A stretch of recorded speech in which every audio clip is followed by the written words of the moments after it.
single out Mr. Walsh 2 weeks, and I understand that's not exactly what you asked for, but I want to make sure that we don't find ourselves in a position that your lawyer says, I just haven't had enough time to prepare. In fact, you get a lawyer.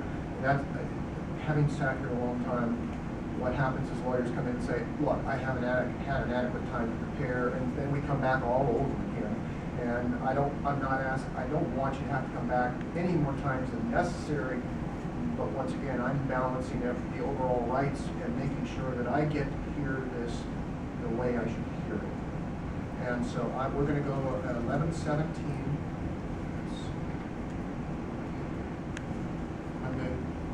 At 8:30. And let me tell you what I would expect. I would expect no new motions from the city. I can't demand that, but I'm telling you that I expect no new motions from the city. But I do expect the ability for you to respond to anything in writing that is submitted by Mr. Walsh. Mr. Walsh, I'm going to ask you, and I'm going to ask Mr. Inge, to do what lawyers would do, and that is that as a matter of respect to the process, that anything that comes to my office also is copied to the other party. In other words, there's not a day, there's not a week, there's not a month, there's not whatever. It's not a big surprise. When you send something to me, I should be receiving it just about the same time as the opposing party. I just find that as a matter of respect of the people in the process, right? Yeah, that way I don't find I misunderstood that. I thought that we were submitting stuff through you, and then you would copy it and give it to the other party. No, I'm changing that makes sense. Yeah, I don't have a problem. I'm changing. Thank you, Mr. Walsh. I am changing that. Okay. Okay, because, to be real honest, you didn't see the motion that's before me today until today. And what that does is precipitates additional hearings, just by its very nature. And I can't help that. Because I can't avoid giving the other party a right to respond knowledgeably, right? So I'm asking you both as a matter of respect as to whenever you send anything to me, you send it to the other side. I expect you, when you come on the 17th, to be prepared to give me an oral argument, in other words, a summary, this is like the Court of Appeals, but an oral argument summarizing what your positions are. I will tell you that it is definitely the Reader's Digest approach, is what the city has given me. It is definitely a summary, an incredibly short summary of why their position should prevail. It is more conclusory than it is analytical. And I expect it to be, both sides, to be even more analytical.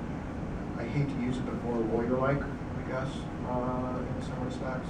Because I'm used to looking at the rules, looking at the argument, the evidence, putting those together and say, this is how it distills out. And what I got from the city is, here's what we want, here's what we believe the rule is, we win. There's a bit of analysis, there's a bit of discussion that is not there. I would ask Mr. Inge, you wait until you get the response from, if any, prior to the hearing, the response from Mr. Walsh. I'm not requiring you to submit anything prior to the hearing, but just keep in mind practically, the closer to the hearing we get documents in this office, the more likely it is that I will not have the ability to fully analyze those documents. But don't worry so much about me as worry about the other side, as the other side may well come and say, I haven't had an opportunity to really give those full consideration. So you submitted the night before, the day before, 2 days before. The likelihood of somebody being able to actually give it their full attention and analysis is not very good. So the earlier you can get it, that's one of the reasons I set it out in 2 weeks, is the sooner we can get this process of beating up whether or not there should be a wash, beating up whether or not it's food. The sooner we can get that, the more likely it is that I can make a good decision, and that's all I really care about. All right, go ahead. You got me a little confused. You suggested before that one possibility is an oral argument on the 17th. And then you suggested that there be written briefs, if you will, prior to that. So I'm not sure what you're suggesting. Is it either or? I mean, It's a good question. I acknowledge it's a very good question. Because I actually changed my mind, my clerk picked it up before you did.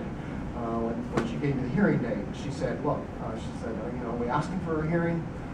I think that coming back here may have some value, but I am willing to step back and simply say, by a certain date, we can set up a briefing schedule or a hearing, a memo schedule or whatever you want. We can actually set up a schedule where you don't have to come back again unless I rule that it all goes away. So I'm willing to do either one of those. So I'm willing to step back, let's erase the board, and what would you like to do? And I'm looking at both of you. well,